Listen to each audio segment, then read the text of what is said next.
take a simple example. They will send you the mail. You are a consultant, they will send you the mail that I'm trying to do this transaction, but I'm getting this error. What should I do? So you as a support consultant, what is your responsibility? You will understand the problem. You will understand what exactly they are doing wrong, or if they are doing correctly, what exactly is wrong in the system. You will modify that, okay, and you will ask them to try once again.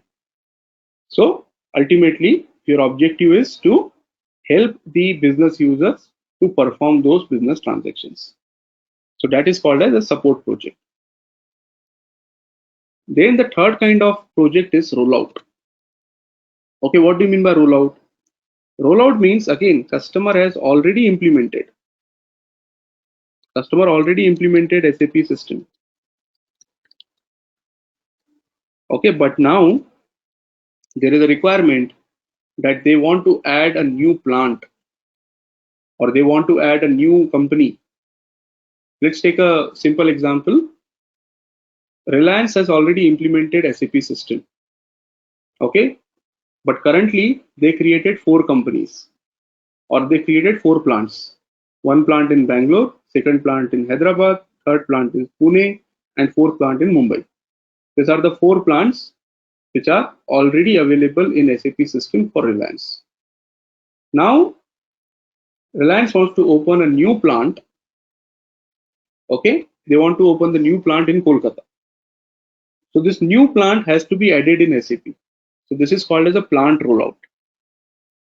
Okay, so customer already implemented system. Customer already implemented SAP system. Now they want to add a new plant or a company to existing system. This is called as rollout. So it can be a plant rollout. What is the example of plant rollout? Just now I gave you. If customer is already having plants in Bangalore, Hyderabad, and now they want to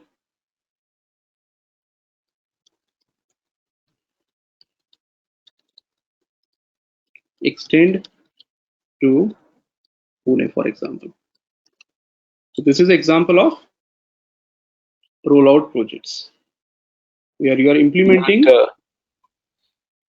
Can't that be done as part of support only? Because it's just adding No, a but configuration. sort of as a project it can be done, but it is normally from the naming convention point of view, it is called as a rollout. It may be possible that the same support team is doing this rollout, but it is treated as a separate project.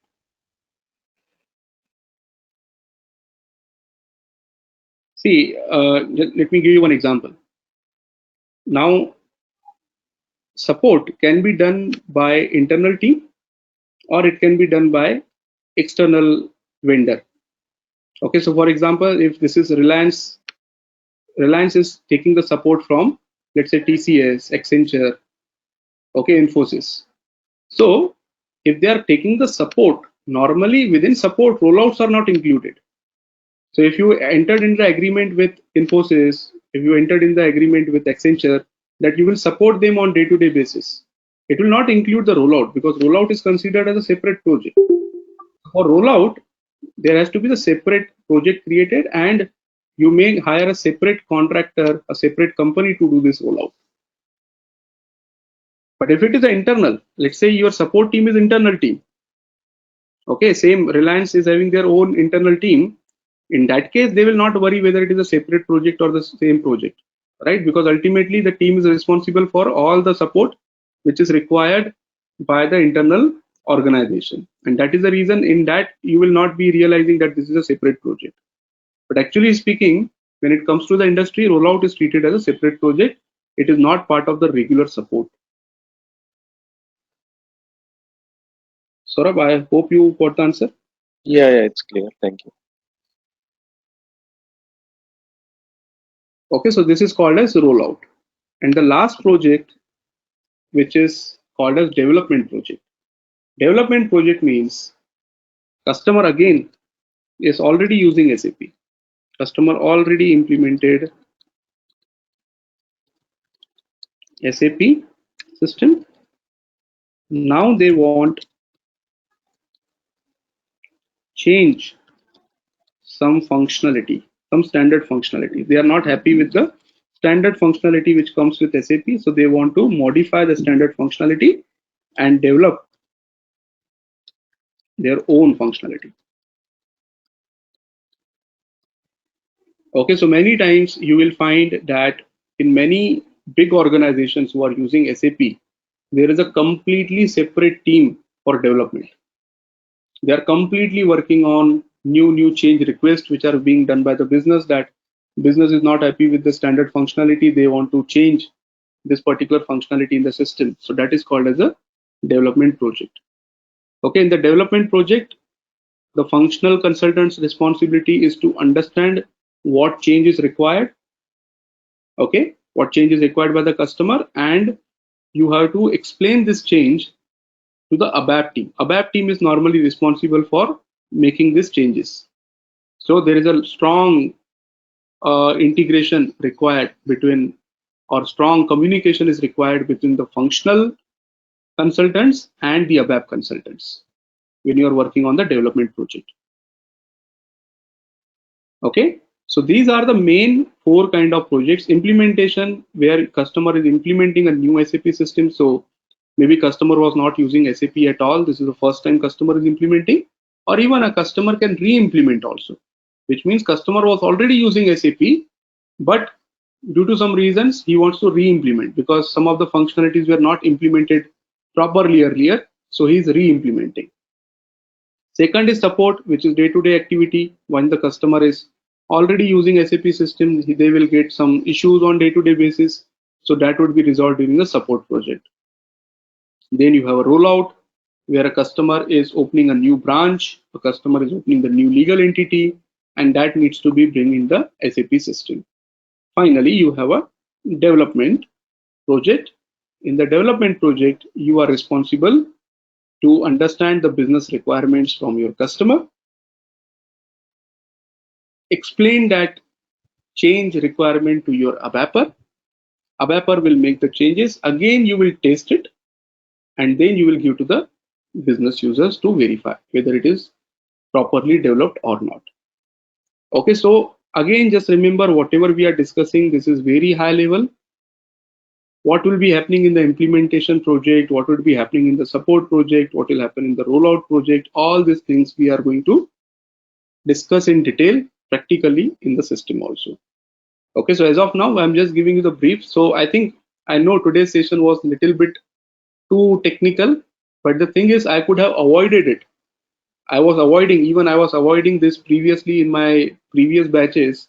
But then when you are facing the interviews, and if these basic questions are being asked to you in the interviews, then definitely you will realize, no, this is also very important and we should understand all these things in detail. And that is the reason I included this, because this is something which you normally learn when you start working on the projects. Our main focus is to learn the functionalities, what is available in MM, what is available in SD.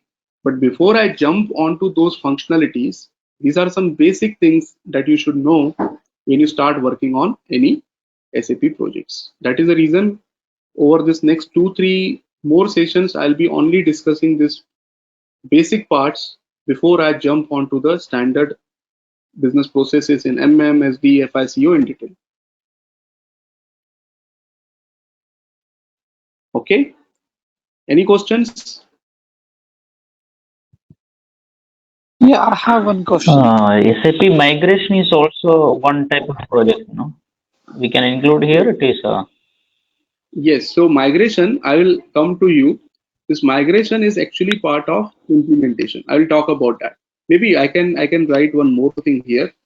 Let's talk about upgradation. Thanks for raising this.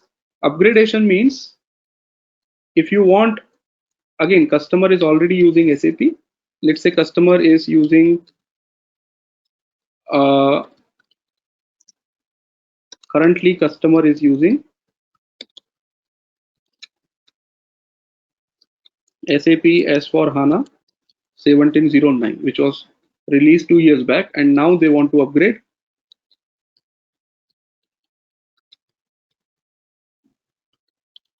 to 1909. So this is called as an upgradation project. Another project which you said just now, migration, or it is called as conversion. Conversion project is, I was about to include this in this implementation. In the next session, we are going to talk about SAP Activate, where I'll explain you what exactly is this conversion in detail. But just to complete this list, conversion project is when customer wants to upgrade or wants to upgrade itself, upgrade from ECC, from SAP R3 or ECC to SAP S4 HANA. So if a customer is currently using old SAP products, SAP R3 or SAP ECC, and now they want to upgrade to S4 HANA, this kind of project is called as a conversion project. To be very technical, it is called as a system conversion project.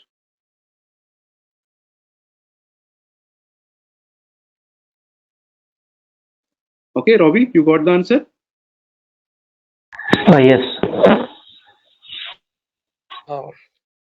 Vikram, I have a question. Yeah, Raj. So you were mentioning again, like when will you tell us the core functionality like FICO?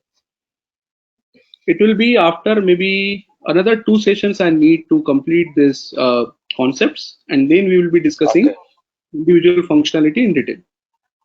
Okay, and we'll get S4 access at that time, is it? Yeah, I can give it to you now itself, but the thing is, there is no point. We have still not started anything in the SAP system, right? So you'll not be able to do anything as of now. No, I'm just asking if it's possible. I can get, yeah, or it's If you okay. want, I No, can. yeah, See, if Raj, possible, I can play around if I want. Yeah, exactly. Yeah. yeah. Thanks, Vikram. Sir, sir, I have a question. Hello. Yeah. Go ahead. Yeah, sir, actually, I have a question on cloud that we can use cloud within the country or out of the country also. Means, can I use the out of the country clouds also? Means, this Out question. of country? What do you mean by out of country cloud? Means the another country. Means, can we use the cloud from the another country also? Means, can I Yes. save my I data? think geographically from anywhere you can use it. That's I Yes. think. There is no problem in that.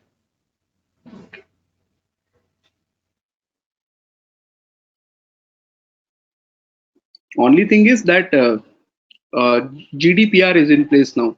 So with this GDPR, there is some restriction that what data can go out of your country, but that is taken care by the cloud service provider. We don't need to worry about that.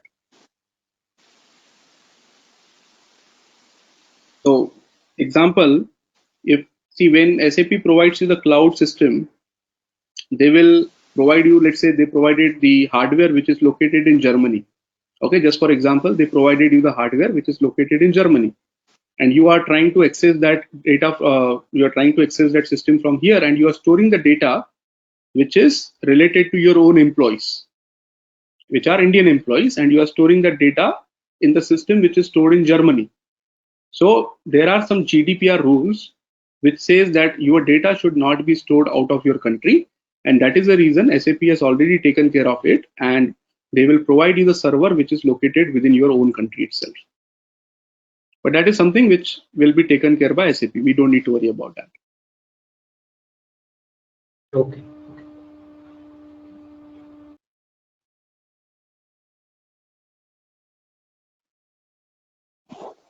I had a different kind of questions.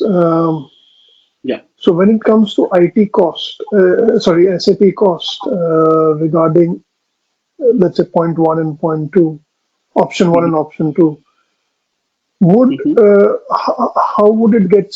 How would the profile between capex and opex change between option 1 and option 2? See, when it comes to option 1, this is your capex because you are buying the server.